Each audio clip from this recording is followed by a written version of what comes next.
Good evening. मैं आलोक बेस्टा comparative classes के YouTube channel पे स्वागत करता हूं और आज हम लोग इंडियन पॉलिटी के सीरीज 23 देखेंगे।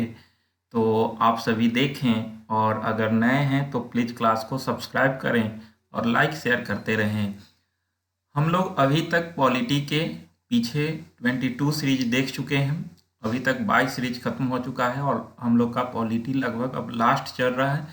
तो अगर आप पीछे के वीडियो नहीं देखे हैं तो आपको डिस्क्रिप्शन में लिंक मिलेगा, आप उस लिंक पे जाकर पूरे वीडियो को देखें। इससे आपका पूरा पॉलिटी रिकॉल होगा और आपका पूरा पॉलिटी बेहतर हो जाएगा।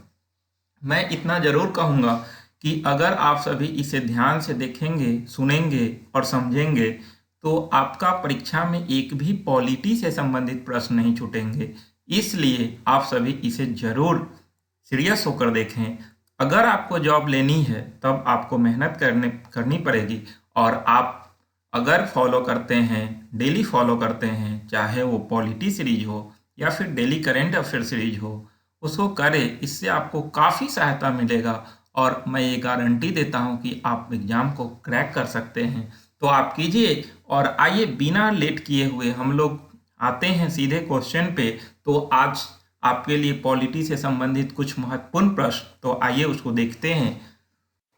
आज का 1 नंबर प्रश्न है कि संघ लोक सेवा आयोग यानी कि UPSC union public service commission या संयुक्त लोक सेवा आयोग, तो ध्यान रखेंगे संयुक्त लोक सेवा आयोग और संघ लोक सेवा आयोग के अध्यक्ष या सदस्य की नियुक्ति कौन करता है।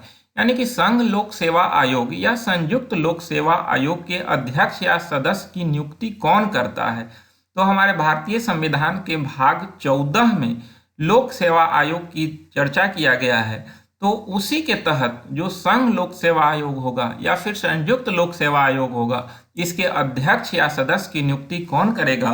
तो इसका आंसर हो जाएगा राष्ट्रपति, यानी कि देश के राष्ट्रपति के द्वारा संघ लोक सेवा आयोग या फिर संयुक्त लोक सेवा आयोग के अध्यक्ष की नियुक्ति की जाती है। ध्यान रखेंगे तो संघ और संयुक्त देगा तो राष्ट्रपति उसके अध्यक्ष या सदस्य की नियुक्ति करते हैं। वही राज्य लोक सेवा आयोग होता है जिसकी अध्यक्ष या सदस्य की नियुक्ति राज्यपाल के द्वारा किया जाता है। तो ये ध्यान रखेंगे संघ लोक सेवा आयोग या संयुक्त लोक सेवा आयोग। अगला प्रश्न है राज्य लोक सेवा आयोग के अध्यक्ष या सदस्य की नियुक्ति कौन करता है। तो इसका आंसर आप सभी को पता होगा, राज्य लोक सेवा आयोग आया तो इसका आंसर हो जाएगा राज्यपाल। यानी कि संघ और संयुक्त के अध्यक्ष एवं सदस्य की नियुक्ति राष्ट्रपति करेंगे और राज्य लोक सेवा आयोग के अध्यक्ष या सदस्य की नियुक्ति राज्यपाल करेंगे। तो ये ध्यान रखेंगे। अगला प्रश्न है अनुच्छेद 223 के तहत संघ लोक सेवा आयोग अपना वार्षिक प्रतिवेदन किसे सौंपता है। यानी कि अनुच्छेद 223 के तहत जो संघ लोक सेवा आयोग है, यूनियन पब्लिक सर्विस कमीशन है, वो अपना वार्षिक प्रतिवेदन किसे सौंपता है। तो इसका आंसर हो जाएगा भारत के राष्ट्रपति को अपना वार्षिक प्रतिवेदन सौंपते हैं। ध्यान रखना है कौन से अनुच्छेद के तहत। तो अनुच्छेद 223 के तहत। हम लोग का अनुच्छेद पीछे चल रहा है, डेली हम लोग पीछे 5 अनुच्छेद देखते हैं। तो आप अगर शुरू से देखते हैं वीडियो तो आप डेली 5-5 अनुच्छेद करके आपके पास पूरे अनुच्छेद का भंडार होगा और आपका परीक्षा में अनुच्छेद से संबंधित प्रश्न नहीं छूटेंगे। अभी आप सभी बिहार एसएससी का एग्जाम दिए होंगे, उसमें आपको पता चला होगा कि आपको कितना फ़ायदा हुआ। आप पॉलिटी के अगर पूरे वीडियो को फॉलो किए होंगे तो आपसे एक भी प्रश्न नहीं छूटा होगा, क्योंकि जितना प्रश्न पूछा गया वो सब आपके वीडियो से थे। तो आप बिल्कुल इसे ध्यान से फॉलो करें और जो एक दिन ऐसा होगा कि हम लोग पूरा जब यहाँ पर वीडियो के माध्यम से क्वेश्चन करवा देंगे हम, तो आपका पूरा जीएस सही हो जाएगा और आप किसी भी परीक्षा में बैठेंगे तो आप परीक्षा को क्रैक कर सकते हैं। तो आप सभी करते रहें। अभी देख रहे हैं ग्रुप डी रिजल्ट दिया, उसमें कितना बेहतर रिजल्ट है इंस्टीट्यूट के द्वारा। तो इसी तरह से जो है आप सभी समर्पित रहें और मुझे पूरा विश्वास है कि आप सभी भी ऐसा ही करेंगे और आप सभी भी एक दिन एग्ज़ाम क्रैक करेंगे और सफल होंगे। आप भी अपना नाम दर्ज करवाएंगे सफल होने में। तो इस तरह से आप सभी करते रहें। और आइए इसी के साथ आगे जो नेक्स्ट प्रश्न है उसको देखते हैं। संघ लोक सेवा आयोग के सदस्यों के पद का कार्यकाल होता है, यानी कि संघ लोक सेवा आयोग के सदस्य जो होते हैं उनके पद का कार्यकाल क्या होता है, तो इसके आंसर हो जाएगा सी नंबर 6 वर्ष या 65 वर्ष की आयु प्राप्त करने तक, यानी कि जो पहले पूरेगा उसी के तहत इनके सदस्य के कार्यकाल होते हैं। तो ध्यान रखिएगा 6 वर्ष या 65 वर्ष की आयु तक इनका कार्यकाल होता है संघ लोक सेवा आयोग के सदस्य या अध्यक्ष का। अगला प्रश्न है, संघ लोक सेवा आयोग के किसी सदस्य को हटाया जा सकता है, यानी कि यूपीएससी के किसी सदस्य को कैसे हटाया जा सकता है, तो ये हटाया जा सकता है राष्ट्रपति द्वारा। राष्ट्रपति के द्वारा इनकी नियुक्ति होती है और राष्ट्रपति ही इन्हें हटा सकते हैं, तो राष्ट्रपति के पास ये पावर होता है, ध्यान रखेंगे। वही राज्य में राज्य लोक सेवा आयोग के अध्यक्ष या सदस्य को हटा सकते हैं राज्यपाल। अगला प्रश्न है, निम्न में कौन अखिल भारतीय सेवा नहीं है, तो कौन अखिल भारतीय सेवा नहीं है, तो बहुत अच्छा क्वेश्चन है ये। अखिल भारतीय सेवा, अभी हम लोग देखें कि 3 तरह की सेवा होती है, संघ लोक सेवा आयोग होती है, अखिल भारतीय सेवा होती है और राज्य लोक सेवा आयोग होती है। तो संघ जो होता है वो अपना कर्तव्य का निर्वहन संघ सरकार के अंतर्गत करते हैं, अखिल भारतीय सेवा के अंतर्गत जो आते हैं वो दोनों जगह करते हैं, जबकि राज्य लोक सेवा आयोग के अंतर्गत आते हैं जो राज्य में अपना सेवा प्रदान करते हैं। तो अखिल भारतीय सेवा में अभी तक 3 सेवा को शामिल किया गया है, ध्यान रखेंगे। वो 3 सेवा है आपका भारतीय विदेश सेवा को छोड़कर, यानी कि भारतीय प्रशासनिक सेवा यानी कि IAS, भारतीय पुलिस सेवा IPS और भारतीय वन सेवा IFS।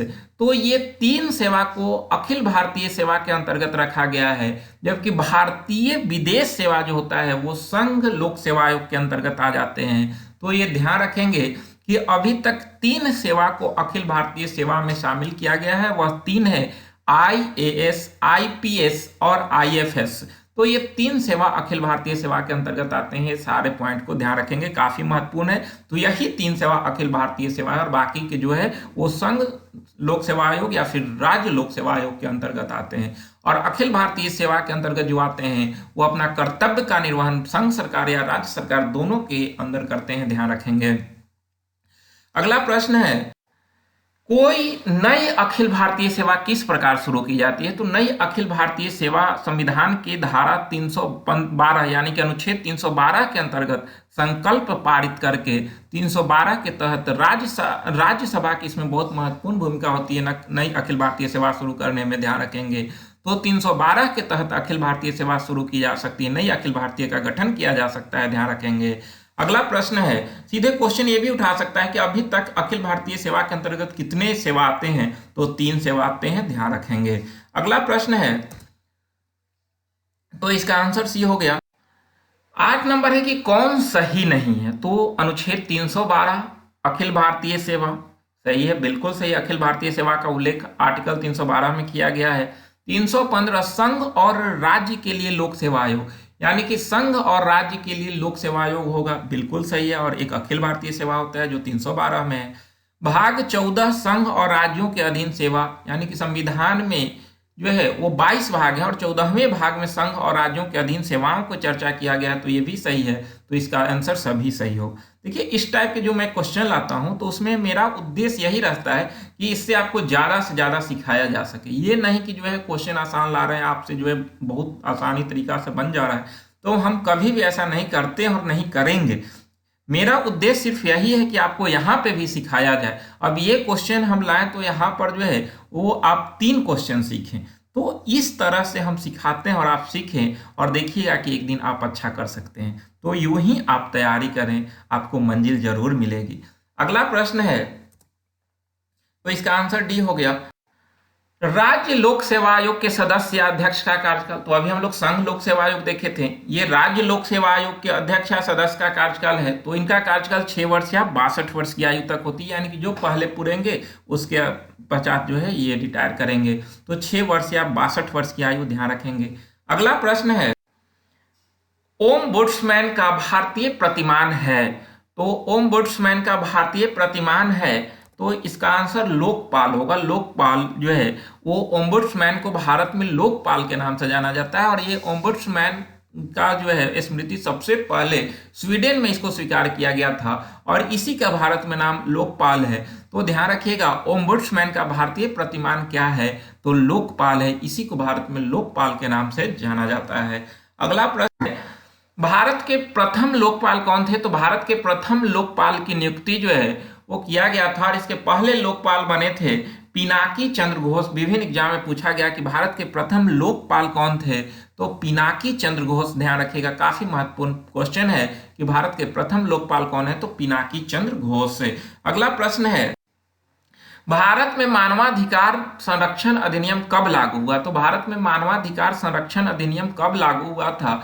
तो मानवाधिकार संरक्षण अधिनियम लागू हुआ है 1993 ईस्वी में। ध्यान रखिएगा, यह एक संवैधानिक संस्था नहीं है, यह एक गैर संवैधानिक संस्था है। कानून के द्वारा इस अधिनियम की स्थापना किया गया था मानवाधिकार आयोग का।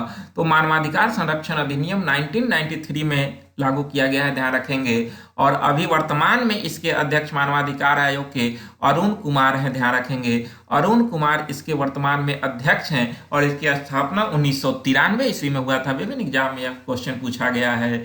अगला प्रश्न है, भारत में मानवाधिकार आयोग के अध्यक्ष का कार्यकाल क्या होता है? तो भारत में मानवाधिकार आयोग के कार्यकाल क्या होगा? तो स्थापना तो 1993 में हुआ, इसके अध्यक्ष जो होते हैं इनका कार्यकाल होता है 3 वर्ष या 70 वर्ष की आयु। 3 वर्ष या 70 वर्ष की आयु तक इनका कार्यकाल होता है जो अध्यक्ष होते हैं। ध्यान रखिएगा, अभी वर्तमान में अरुण कुमार हैं। तो जो पहले पूरेगा उसके बाद जो है ये रिटायर कर जाएंगे। तो 3 वर्ष या 70 वर्ष, ध्यान रखेंगे। अगला प्रश्न है, राज्य में मानवाधिकार आयोग के अध्यक्ष एवं सदस्य की नियुक्ति कौन करता है? तो राज्य में मानवाधिकार आयोग के अध्यक्ष एवं सदस्य की नियुक्ति कौन करेगा? तो केंद्र में तो राष्ट्रपति करेंगे। तो राज्य में मानवाधिकार आयोग के अध्यक्ष एवं सदस्य की नियुक्ति राज्यपाल के द्वारा किया जाता है। ध्यान रखिएगा, सी नंबर आंसर हो जाएगा राज्यपाल, यानी कि राज्य में मानवाधिकार आयोग के अध्यक्ष एवं सदस्य की नियुक्ति राज्यपाल करते हैं। अगला प्रश्न है, केंद्रीय सतर्कता आयोग की स्थापना किसकी अनुशंसा पर की गई थी? तो केंद्रीय सतर्कता आयोग की स्थापना किसकी अनुशंसा पर की गई थी? तो ध्यान रखिएगा, ये भी एग्जाम में पूछ लिया जाता है। तो यह आपका जो है वो संथानम समिति के सिफारिश पर केंद्रीय सतर्कता आयोग की स्थापना किया गया था। ध्यान रखिएगा, केंद्रीय सतर्कता आयोग की स्थापना किसके अनुशंसा पर? तो संथानम समिति के अनुशंसा पर इसकी स्थापना किया गया था, ध्यान रखना है। और अगला प्रश्न है, तो कुछ प्रमुख अनुच्छेद जिसमें 5 अनुच्छेद है, पीछे हम लोग जो है वो 95 अनुच्छेद कर लिए हैं और आज 5 तो लगभग 100 अनुच्छेद हम लोग करने जा रहे हैं। और अगला कुछ ही दिनों में हम लोग का पॉलिटी खत्म होगा और अनुच्छेद भी खत्म होगा। और इस तरह से देखिएगा कि आपका कितना अच्छा पॉलिटी पे तैयारी होगा, कितना अच्छा आपका पकड़ होगा, अनुच्छेदों पे आपका जबरदस्त पकड़ होंगे और आप देखिएगा एक भी प्रश्न परीक्षा में नहीं छोड़ सकते हैं। तो आर्टिकल 231 231 2 या अधिक राज्यों के लिए एक ही उच्च न्यायालय। तो अभी जो है भारत के अंदर 25 ही उच्च न्यायालय है। तो यानी कि जो है कुछ ऐसे उच्च न्यायालय हैं जहां पर जो है एक से अधिक राज्य को देखते हैं। तो 2 या अधिक राज्यों के लिए एक उच्च न्यायालय होंगे। तो इसका उल्लेख भारतीय संविधान के आर्टिकल 231 में किया गया है। 233 है जिला न्यायाधीशों की नियुक्ति। तो जिला न्यायाधीशों की नियुक्ति राज्यपाल के द्वारा किया जाता है आर्टिकल 233 के तहत, ध्यान रखेंगे। इसे संबंधित हम लोग उच्च न्यायालय और उच्चतम न्यायालय पढ़े तो उसमें ये सारे प्रश्न को देख चुके हैं। अगला है 239 संघ राज्य क्षेत्र का प्रशासन, यानी कि जो संघ राज्य क्षेत्र होते हैं, यूटी होते हैं, उनका प्रशासन का उल्लेख जो है वो आर्टिकल 239 में किया गया है। और 239 क में है कुछ संघ राज्य क्षेत्र के लिए विधानमंडल एवं मंत्री परिषद का सृजन। तो कुछ ऐसे संघ राज्य क्षेत्र जैसे वर्तमान में अभी दिल्ली और पुडुचेरी में मंत्री परिषद है, विधानमंडल है, तो इसका उल्लेख आर्टिकल 239 का के अंतर्गत किया गया है। और अब जम्मू कश्मीर यूटी में भी आपका विधानसभा और मंत्री परिषद होंगे। अगला है आर्टिकल 241 संघ राज्य क्षेत्र के लिए उच्च न्यायालय, यानी कि जो यूटी है, यूनियन टेरिटरीज हैं, उसके लिए उच्च न्यायालय। तो अभी तक जो है वो संघ राज्य क्षेत्र दिल्ली है जिसको अपना एक उच्च न्यायालय है और बाकी किसी भी जो है वो यूटी के लिए अपना उच्च न्यायालय नहीं है। हालांकि अब जम्मू कश्मीर में होंगे। तो दिल्ली में आपका जो है वो दिल्ली एक ऐसा संघ राज्य क्षेत्र है जहां पर उसका अपना उच्च न्यायालय है, ध्यान रखेंगे। और आइए हम लोग चलते हैं सवाल हमारा जवाब आपका में। तो क्वेश्चन था जो व्यक्ति संसद के सदस्य नहीं है वो केंद्रीय मंत्री रह सकते हैं। तो इसका आंसर बहुत लोगों ने किया 6 माह तक इसका जो है वो इसके तहत मंत्री रह सकते हैं, 6 माह तक प्रधानमंत्री रह सकते हैं, लेकिन 6 माह के अंदर किसी सदन का सदस्य बनना अनिवार्य हो जाता है, इसलिए 6 माह ध्यान रखेंगे। और ये पीछे हम लोग देख चुके हैं जब संसद पढ़ रहे थे। तो अगला प्रश्न है आज के लिए आपके लिए जो प्रश्न है वह है भारत के संविधान की 11वीं अनुसूची में कितने विषय हैं। तो ये क्वेश्चन हम लोग पीछे देख चुके हैं, बताएंगे आप लोग कि ये 11वीं अनुसूची में कितने विषय हैं। तो इसका आंसर आप सभी कमेंट बॉक्स में जरूर करें। तो आज यहीं तक, लेकिन आप सभी क्लास को शेयर करें, जितना हो सके क्लास को शेयर करते रहें। तो आप सभी को बहुत बहुत धन्यवाद। आप सभी तैयारी करें।